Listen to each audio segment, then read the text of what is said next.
तो हेलो दोस्तों, आज हम लोग सत्ता यानी अथॉरिटी के कॉन्सेप्ट के बारे में पढ़ेंगे। तो सत्ता को राज व्यवस्था रूपी शरीर की आत्मा कहा जाता है। तो अगर राज व्यवस्था शरीर है तो आत्मा क्या है उसकी?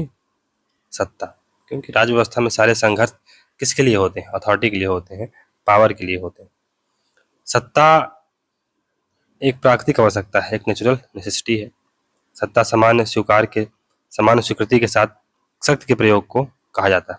सामान्य स्वीकृति यानी जनता की स्वीकृति के साथ शक्ति के प्रयोग को क्या कहा जाता है? अथॉरिटी। तो अथॉरिटी इज इक्वल टू शक्ति प्लस लेजिटिमेसी, शक्ति प्लस वैधता। शक्ति प्लस वैधता इज इक्वल टू अथॉरिटी।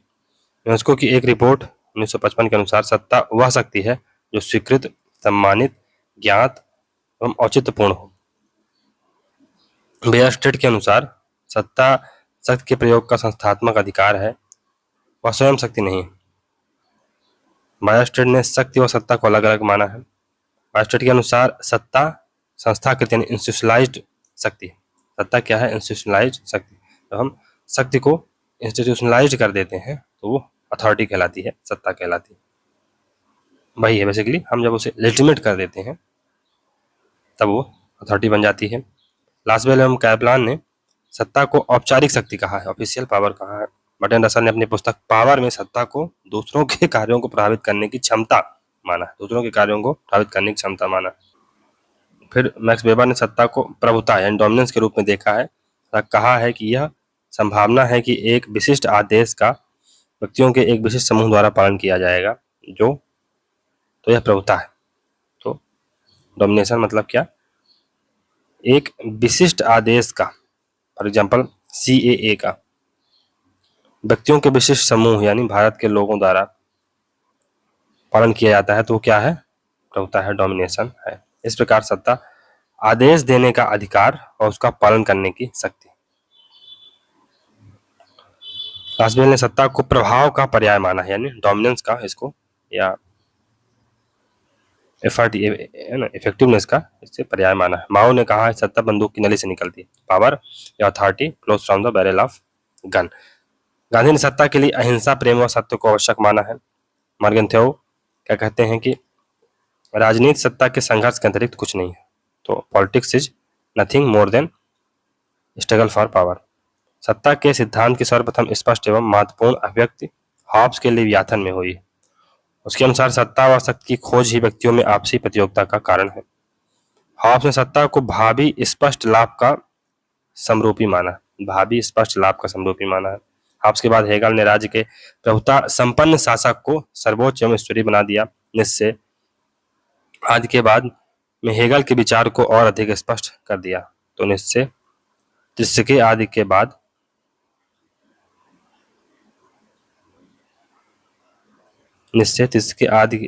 ने बाद में हेगल के विचार को और अधिक स्पष्ट कर दिया। सत्ता मूलतः विधिक शक्ति है यानी लेजिटिमेट पावर है। तो भाई सत्ता क्या? अथॉरिटी इज इक्वल टू शक्ति यानी पावर प्लस लेजिटिमेसी यानी लेजिटिमेट पावर क्या है? सत्ता। सत्ता निरपेक्ष एब्सोल्यूट नहीं होती है बल्कि सापेक्ष होती है। फिर आधिपत्यवाद यानी डोमिनेशन प्रमुख सत्ता द्वारा विनियमित प्रणाली है क्योंकि यथार्थवादी सिद्धांत से इसका तात्पर्य किसी बड़ी शक्ति द्वारा अन्य राज्यों में नेतृत्व से लेकर प्रभुत्व तक अपना प्रभाव स्थापित करना। किसी बड़ी शक्ति द्वारा, फॉर एग्जाम्पल USA द्वारा अन्य राज्यों में फॉर एग्जाम्पल अगर लैटिन अमेरिका के देश हैं या अफ्रीकन देश हैं, इवन जो साउथ एशिया के देश हैं, में नेतृत्व से लेकर प्रभुत्व तक अपना प्रभाव स्थापित करना। तो न केवल USA जैसे महाशक्तियों का जो अफ्रीकन नेतृत्व है, वहाँ की जो लीडरशिप है वहाँ पर प्रभाव है, बल्कि उनका प्रभुत्व भी है इन द सेंस कि आम जनता में भी उन्होंने इस प्रकार से अपनी जो छवि बना ली है कि आम जनता भी उनको लाइक करने लगी। फिर निश्चय क्या कहते हैं? फ्रेडरिक निश्चय, किसी प्रकार का कोई प्राकृतिक छोर नेचुरल एंड नहीं है और इसलिए कोई न्याय या न्यायपूर्ण सत्ता जस्ट या जेन्युइन अथॉरिटी नहीं है, केवल शक्ति का बोलबाला है। There is only bill of power. Thomas Paine ने कहा है कि यदि राजनीतिज्ञों को अपने निर्णय का उपयोग करने की अनुमति दी जाती है तो वे उस लाभ का प्रयोग अपने स्वयं के स्वार्थ को बढ़ाने के लिए करेंगे। संविधान के बिना सरकार अधिकार विहीन सत्ता है। संविधान के बिना यानी government without constitution is power without right. Government without constitution is equivalent to power without right. फिर सत्ता के स्रोत संबंधी दृष्टिकोण, तो theories regarding to sources of authority. पहली औपचारिक सत्ता दृष्टिकोण, औपचारिक सत्ता यानी फॉर्मल अथॉरिटी। तो फॉर्मल अथॉरिटी पर्सपेक्टिव में सत्ता का प्रमुख स्रोत क्या है? देश का संविधान एवं कानून।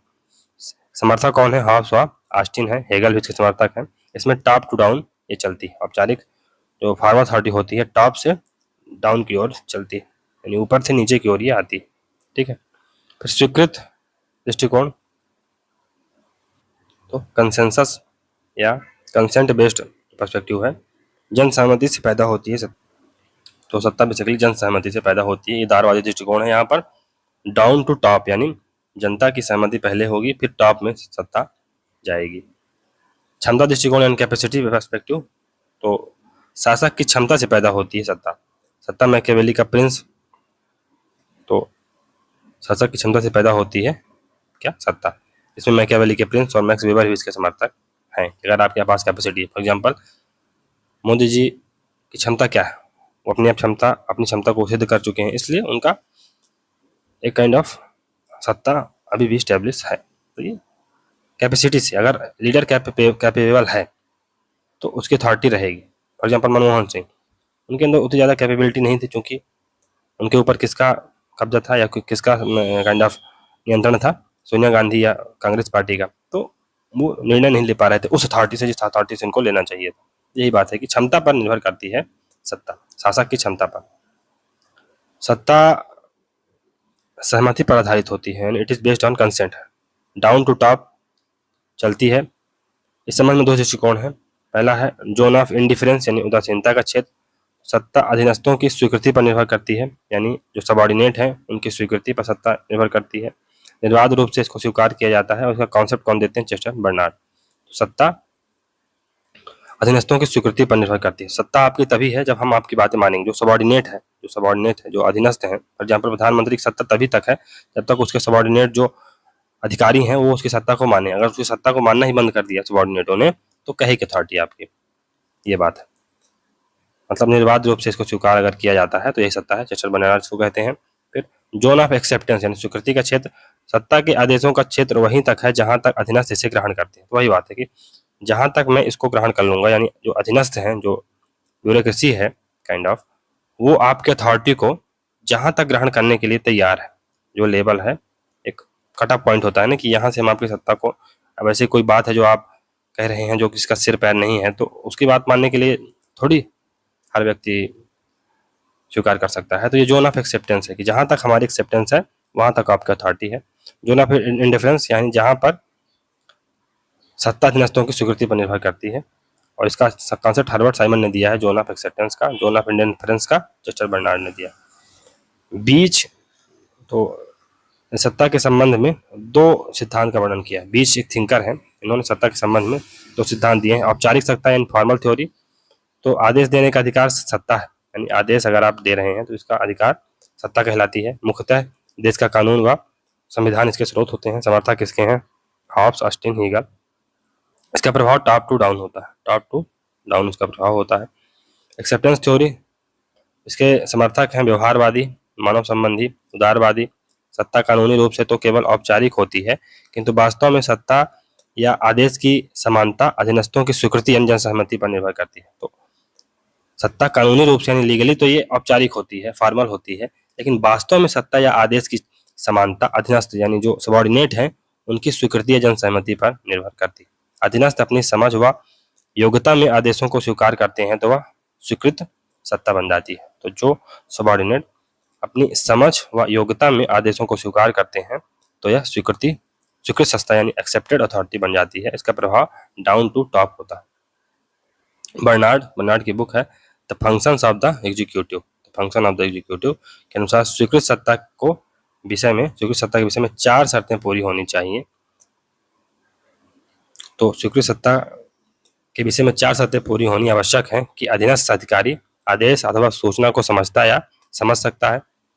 दूसरा, उसका यह विश्वास हो कि आदेश संगठन के उद्देश्यों के साथ असंगत नहीं है।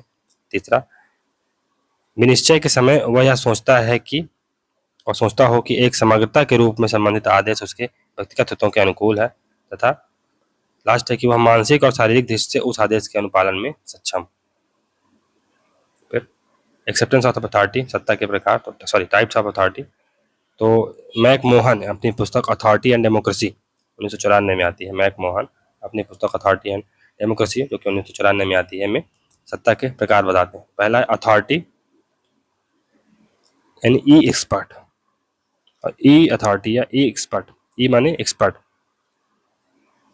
तो लोग किसी के आदेशों की पालना उसकी विशेषता की वजह से करते हैं। फॉर एग्जाम्पल डॉक्टर, शिक्षक, वकील की सत्ता ये ई अथॉरिटी है, यानी आप उसकी एक्सपर्टी को, उसकी एक्सपर्टी के कारण, आप डॉक्टर की एक्सपर्टी के कारण, शिक्षक की उसकी एक्सपर्टी के कारण उसकी अथॉरिटी को मानते हो।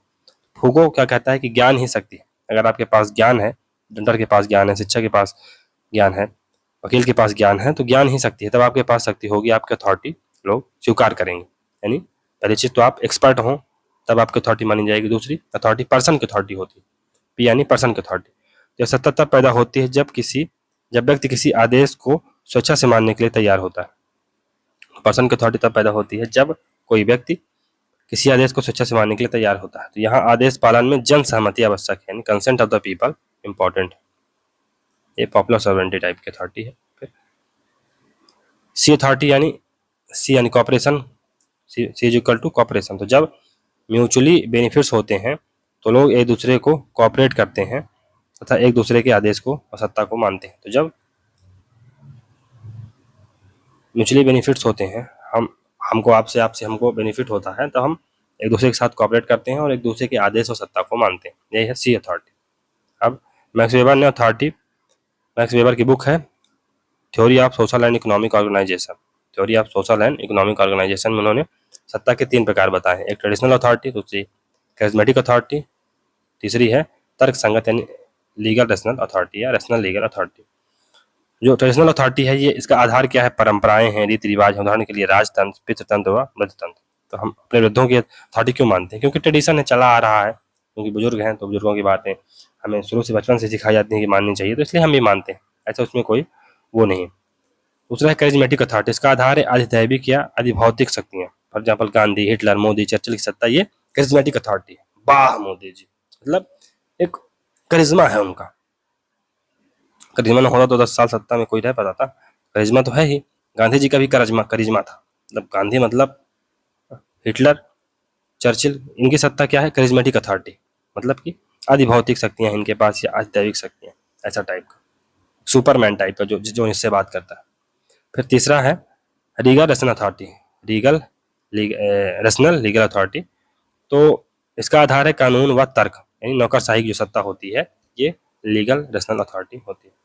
जोसेफ राज ने अपनी पुस्तक अथॉरिटी 1990 में सत्ता को विधिवत तथ्यतः यानी डी ज्यूरे या डी फैक्टो के रूप में बांटा। तो हमने देखा है कि डी ज्यूरे सत्ता किसके पास होती है? भारत के प्रेसिडेंट की जो सत्ता होती है ये डी ज्यूरे यानी नाम मात्र की सत्ता होती है, और डिफैक्टो यानी भारत के प्रधानमंत्री की जो सत्ता है वो डिफैक्टो यानी वास्तविक सत्ता इसी के पास होती है। ये बात है। तो जोसेफ राज ने अथॉरिटी उनकी पुस्तक है में अथॉरिटी को डिफैक्टो और डी ज्यूरे में बांटा है। डिफैक्टो ये वास्तविक सत्ता है, डी ज्यूरे ये नाम मात्र की सत्ता है। फिर सत्ता और शक्ति। तो इतिहास में अनेक उदाहरण भरे पड़े हैं जिनसे दूसरे राज्यों पर कब्जा किया गया अथवा उन पर विजय प्राप्त की गई, किंतु धीरे धीरे बाद में उन्हें जन स्वीकृति प्राप्त हो गई और वो सत्ता बन गए। सत्ता के बिना व्यक्ति असंस्थाकृत, असाधनात्मक, परिस्थितिजन्य एवं अनिश्चित होता है। तो इतिहास में अनेक उदाहरण हैं जिसने दूसरे राज्यों पर कब्जा किया। फॉर एग्जाम्पल मुगलों ने भारत में कब्जा किया ना और विजय प्राप्त कर ली। तो पहले उनकी अथॉरिटी नहीं थी, लेकिन धीरे धीरे बाद में लोगों ने उसको स्वीकृति दे दी, लोगों ने उसको स्वीकार कर लिया, तो धीरे धीरे उनकी अथॉरिटी बन गई। अगर अथॉरिटी नहीं रहती तो उनकी जो शक्ति है वो इंस्टीट्यूशनलाइज्ड नहीं रहती, उनके पास साधन की कमी रहती, वो कंडीशनल रहती। जब तक यहाँ के लोग चाह रहे हैं तो आपकी सत्ता है, नहीं चाहेंगे तो सत्ता खत्म भी हो जाएगी और ये अनिश्चित रहेगी। लेकिन जब अथॉरिटी बिल्ड हो जाती है आपकी, तो एक प्रकार से आपकी सत्ता निश्चित हो जाती है। फिर बायर्स टेड ने कहा है कि सत्ता शक्ति के प्रयोग का संस्थागत अधिकार है। सत्ता क्या है? अथॉरिटी क्या है? शक्ति के प्रयोग का इंस्टीट्यूशनल अधिकार है। वह स्वयं शक्ति नहीं है। सत्ता का स्वरूप कानूनी होता है, किंतु शक्ति का संबंध सामान्य रूप से कानून से परे है। शक्ति कानून से परे होती है, जबकि अथॉरिटी का संबंध कानून से होता है। कानून शक्ति और सत्ता संबंधों को अथवा क्षमता और अधिकार के दो ध्रुवों को जोड़ने वाली रस्सी के समान समझा जा सकता है। तो कानून शक्ति और सत्ता संबंधों को अथवा क्षमता और अधिकार के दो ध्रुवों को जोड़ने वाली रस्सी के समान समझा जा सकता है। अब कुछ महत्वपूर्ण शब्दावलियां हैं। हॉब्स ने भावी स्पष्ट लाभ के बारे में कॉन्सेप्ट दिया है, भावी स्पष्ट लाभ। बायरस्टेड ने इंस्टीट्यूशनलाइज्ड पावर की बात की है, संस्थाकृत शक्ति की बात की है। बर्टन रसल ने दूसरों के कार्यों को प्रभावित करने की क्षमता ही सत्ता कहलाती है की बात कही है। चेस्टर बर्नार्ड ने जोन ऑफ इंडिफरेंस का कॉन्सेप्ट दिया है, उदासीनता का क्षेत्र। हर्बर्ट साइमन ने जोन ऑफ एक्सेप्टेंस का कॉन्सेप्ट दिया है, स्वीकृति का क्षेत्र। मैकमोहन ने ईपीसी अथॉरिटी की बात की है, यानी एक्सपर्टाइज। अगर आपकी एक्सपर्टाइज है तो आपकी अथॉरिटी मानी जाएगी। फॉर एग्जाम्पल डॉक्टर और शिक्षक। पर्सन, तो अगर व्यक्तियों ने किसी पर्सन को स्वीकृति दे दी है, कंसेंट दे दिया है, तो उसकी अथॉरिटी मानी जाएगी। और कॉपरेशन, तो चूंकि हम लोग आपस में एक दूसरे से कॉपरेट करते हैं, म्यूचुअली बेनिफिट उठाते हैं, तो हम लोग एक दूसरे की सत्ता को मानते हैं और उसको स्वीकार करते हैं। महत्वपूर्ण पुस्तकें हैं, तो बर्टन रसल की पुस्तक है द पावर। बर्नार्ड की है the function of executive. McMahon की अथॉरिटी एंड डेमोक्रेसी 1994 में आती है, authority and democracy. Max Weber की theory of social and economic organisation. Joseph Raz की है अथॉरिटी, 1990 में आती है, जहां पर उन्होंने डिफेक्टो और डी जोरे अथॉरिटी के बारे में चर्चा की है। टेडोर अडर्नो की पुस्तक है अथॉरिटेरियन पर्सनालिटी। यहाँ से दोस्तों एक छोटा सा टॉपिक था सत्ता का, ये समाप्त होता है। तो अगर आपको दोस्तों सीरीज अच्छी लग रही है तो वीडियो को लाइक करें, चैनल को सब्सक्राइब करें और ज़्यादा से ज़्यादा शेयर करने का प्रयास करें। और इसके साथ ही आप चैनल का सब्सक्रिप्शन भी ले सकते हैं और मेंबरशिप भी ले सकते हैं इसकी, और थैंक्स बटन है उसका भी प्रयोग कर सकते हैं। तो चलिए मिलते हैं अगली वीडियो में, तब तक के लिए goodbye. Thank you very much for discussion.